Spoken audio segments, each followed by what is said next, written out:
কেমন আছেন সবাই? বিটি আর্নিং এর আরেকটি নতুন ভিডিওতে আপনাদেরকে স্বাগতম জানাই। আজকের ভিডিওতে আমি আপনাদের জানাবো কিভাবে আপনারা এটিএম কার্ড অথবা ডেবিট কার্ড ছাড়া ফোনপে থেকে ব্যালেন্স ট্রান্সফার করবেন। নমস্কার, আমার নাম বিকাশ আর আপনারা দেখছেন বিটি আর্নিং। চলুন ভিডিও শুরু করা যাক। প্রথমে ফোনপে অ্যাপটিকে প্লে স্টোরে গিয়ে ইনস্টল করে নেবেন। ইনস্টল করে নেওয়ার পর আপনার রেজিস্টার মোবাইল নাম্বার অর্থাৎ ব্যাংকে যে মোবাইল নাম্বারটা আপনি দিয়ে রেখেছেন ওই নাম্বারটি দিয়ে লগ ইন করতে হবে। লগ ইন করার পর দেখবেন ওটিপি আসবে, ওটিপি দেবেন, ওটিপি দিয়ে দিলে লগ ইন হয়ে যাবেন।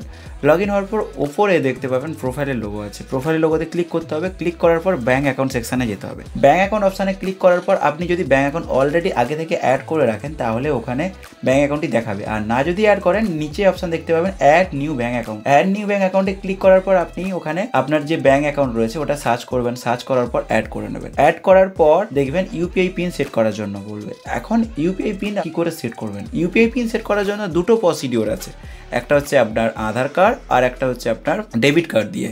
যদি আপনার আধার কার্ড ব্যাংক অ্যাকাউন্টের সঙ্গে আপডেট করা থাকে তাহলে আপনি কিন্তু খুব সহজেই আধার কার্ড দিয়েই আপনার ইউপিআই পিন সেট করতে পারবেন। এর জন্য এটিএম কার্ড অথবা ডেবিট কার্ডের দরকার নেই। তো আমি প্রথমের অপশনটি চুজ করব আধার কার্ড। আধার কার্ড চুজ করলাম। আধার কার্ড চুজ করার পর ফার্স্টে 6 অঙ্কের আপনাকে নাম্বার এখানে এন্টার করতে হবে আপনার আধার কার্ডের। এন্টার করার পর প্রসিড অপশনে ক্লিক করবেন। প্রসিড অপশনে ক্লিক করার পর আপনার আধার কার্ড অর্থাৎ ইউআইডিউআই তরফ থেকে একটি ওটিপি আসবে, যে ওটিপিটা আপনাকে এখানে এন্টার করতে হবে। ওটিপি এন্টার করার পর ব্যাংকের তরফ থেকে একটি সেকেন্ডবার ওটিপি আসবে। তো ব্যাংকের তরফ থেকে যে ওটিপিটা আসবে তারপর এন্টার করবেন। এন্টার করার পর আপনাকে বলবে আপনার ইউপিআই পিন সেট করার জন্য, অর্থাৎ আপনি যেই পিনটি দিয়ে আপনার ব্যাংক অ্যাকাউন্টে টাকা ট্রান্সফার করতে চান, অর্থাৎ আপনি যেই পিনটি ইউজ করে আপনি মানি ট্রান্সফার করতে চান ওই পিনটি আপনাকে ওখানে এন্টার করতে হবে। এন্টার করার পর পুনরায় কনফার্ম পিন আপনাকে এন্টার করতে হবে। নিচে একটি রাইটের লোগো আছে, ওই রাইটের লোগোতে ক্লিক করবেন। ক্লিক করার পর আপনার যে পিনটি আছে সাকসেসফুলি সেট হয়ে যাবে, যদি আপনি প্রসিডিওরটা সঠিকভাবে করে থাকেন। আর যদি আপনার আধার কার্ড ব্যাংকের অ্যাকাউন্টের সঙ্গে লিঙ্ক নেই তাহলে কিন্তু আপনি এই প্রসেসটা করতে পারবেন না, অথবা আপনার আধার কার্ডে মোবাইল নাম্বার অ্যাড নেই